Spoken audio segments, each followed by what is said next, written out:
time ago that the best thing a fighter can do for himself is flip the paradigm. What do I mean by that? For years, for really the history of boxing, the basic paradigm is this: fans and networks exploit fighters, right? We want to see them in great fights. What does that mean? It means we want to see them tested. What does that mean? It means we want to see them hit and hurt. And how do they respond? And can they dig deep and overcome and make great action fights, right? That's what we want to see. Floyd was like, well, actually, from the fighter's point of view, my best interest is take minimal risk, maximum reward, not get hit, get out with all my money and all my marbles, right? Like, that's in the fighter's best interest. Fighters and fans' interest diametrically opposed. And so what Floyd figured out after a while, for example, with Pacquiao, Stephen A., is I don't have to fight this dude at the height of his powers. I can wait. Okay, I'll fight him now. Now there's pent-up demand. I'm going to make 5 times more than I would have made back then to fight a guy who's not as dangerous as he was back then. That's smart. And then what he realized is, wait a minute, because Conor McGregor's rise, I don't even have to fight fighters, boxers. I can fight dudes who don't box and make $100 million. Now, what fool wouldn't do that if he could? Why fight a guy who's trained his whole life to box you for $30 million when you can fight a guy who hasn't trained his whole life boxing for $100 million? Well, of course, Floyd's right about that, so that's what he did. And since then, he's realized, Stephen A., he never has to get in the ring with a dude who's trained his whole life to box and he can make money. Whether it's a Japanese kickboxer, right, who's smaller than him, whether it's Logan Paul, who's a YouTube star who's twice his size, it doesn't matter. If you haven't trained in boxing your whole life, it's easy work for Floyd at any age, and he's going to make tens and tens of millions of dollars to do it. Max Kellerman, here's where I disagree with you. I think he'd make that money if it was Jake Paul, because Jake Paul is the new sensation because of what he did to Nate Robinson. So, again, we're not talking about anybody. Much respect to the Pauls, because obviously they take this seriously. They're trying to do their old thing, but major props and nothing but respect to the both of them. But in terms of Jake Paul, because of what he did to Nate Robinson, the bottom line is he is the guy that is more popular right now, from my understanding. I could be wrong. I apologize if I am. But from my understanding, I think he's the guy that is more popular because of what he did to Nate, who Floyd knows, because Floyd knows a lot of these NBA players. And a lot of these NBA players talk to Floyd. So seeing what happened to Nate Robinson was not a good thing. And Floyd was very encouraging on social media to Nate Robinson, giving him a lot of props for being brave enough to step in that squared circle. And I appreciate that from Floyd. But I'm just saying, when I think about Floyd, first of all, it's the wrong Paul. If he's going to fight either one of them, it's the wrong Paul that he's fighting, because Jake is the rage right now, as opposed to Logan, from my understanding.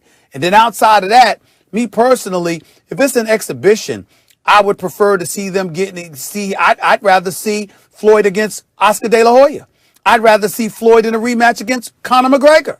I'd rather see something like that rather than him fight a guy that just learning how to, and I'm not saying learn how, but please, I'm not trying to be disrespectful. I'm in no way am I trying to be disrespectful to the Pauls. But I'm just saying, in terms of their official boxing experience. For guys who just started. They're just starting. I'm like, no, if you Floyd, do an exhibition against someone. Like, I didn't like how Roy looked, okay? But Roy is a former world champion who had over 50 fights on his resume that decided to get into the ring with Mike Tyson. Mike Tyson didn't get in the ring with somebody that had one professional fight. And I don't understand that with Floyd. I don't understand that to me. Logan Paul actually has more Twitter and Instagram followers than Jake Paul. They both have in the millions. No, I'm just talking about right now, Matt. Even bigger on social media. Yeah, I'm just talking about because of Nate Robinson. Sure, but maybe Floyd's looking at Jake like, maybe Floyd's looking at them like, Jake is going to be a little harder. Logan will be like, who knows? The point is, he is going to go make a big event and make many millions of dollars for boxing a guy who hasn't been boxing his whole life. He's figured that out. He could do that till he's 75 and make money every time. By the way, Mike and Roy just moved 1.4 million pay-per-view. 1.4 million. That's more than like Triple G and Canelo. Fame sells. We're going to talk about that. Yeah, we got more boxing to dive into later here, guys. Time to go. Steelers handed their first L with the Chiefs dominate this Pittsburgh Monday Night Football winless streak, defeating the Niners 34-24. Josh Allen played a near perfect game, completing 32 of 40 passes for 375 yards and 4 touchdowns. Max, what do you think here? Is Josh Allen an elite quarterback now? Yeah, he is. Josh Allen, I think, joined the elite, and I think he joined it with that performance, last night. I think he joined the elite. Guys, because when you say elite, has he won a Super Bowl yet? No, like none of that stuff, right? But when you say elite, you must take a lot of things into consideration. What's the guy's trajectory? Is he likely to continue this? Is this fluky? Is it because of what he has around him, or is it because of his play? I have to say, Josh Allen entered the league as a 22-year-old quarterback. I thought he was drafted too high. I could see he had a big arm, but I was suspicious of his ability to play the position. By the way, I was suspicious of Trubisky. I was suspicious of Lamar Jackson. And some of them have proven me wrong to one degree or another, right? But what I saw with Josh Allen was just a big arm. He had something like 10 touchdowns. I was trying to refer to my notes right as you came to me, Molly. Something like 10 touchdowns and 12 interceptions. It was more interceptions than touchdowns or something close to it as a rookie quarterback. But you're 22 years old. You know, I get it. Then last year, he was better. His completion percentage jumps like 10 points. He's going like from 50 to like 60%, right? Something like that. And his touchdown to interception ratio is nice, and he looks like a solid, ascending, middle-of-the-pack quarterback. And then this year, yeah, he's had some ups and downs along the way, but the man's completing like 70% of his passes. He's among active quarterbacks, because remember, Dak hasn't played in forever. He's top 5 QBR. His touchdown-interception ratio has improved again. You can see that it's up on the screen, the passing yards, the touchdowns, the whole thing. Because that QBR, take Dak Prescott out, right? He has barely played. It's top 5, in fact. Yeah, given his age, now 24, who would you take over him in the AFC? I got 2 guys. I'll take Patrick Mahomes over anyone ever. I'll take Deshaun Watson, especially the way he's been playing recently.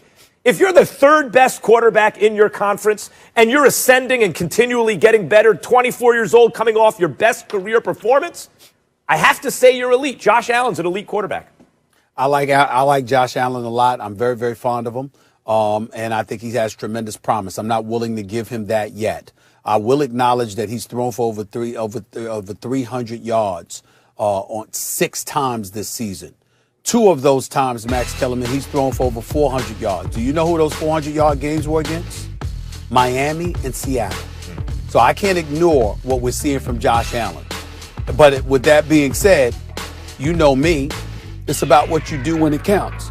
And I watched him in the playoffs last year against Houston. Yeah, he completed about 52% of his passes, didn't throw an interception, but didn't throw a touchdown either. I want to see what happens when time calls for you to show up and produce. It's nice for you to see what you're doing as a front runner in the AFC East, doing what you've been doing, buffered by that defense and the coaching that you're receiving as well, because I think they're doing a hell of a job. And it doesn't fall on deaf ears that you went from completing 58% of your passes last year to 69% of them this year. That's coaching.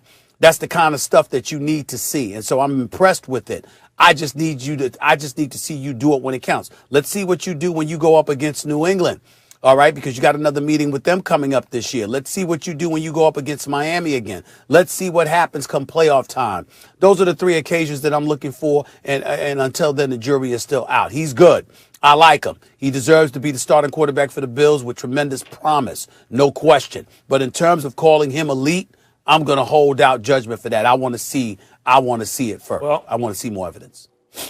If you ask me, did he prove he's an elite quarterback, then I would have to agree with you. If it was, did he prove it? Because I would like to wait for the playoffs too. But that's not what I'm saying here. I'm saying right now, you're asking me point blank, do I think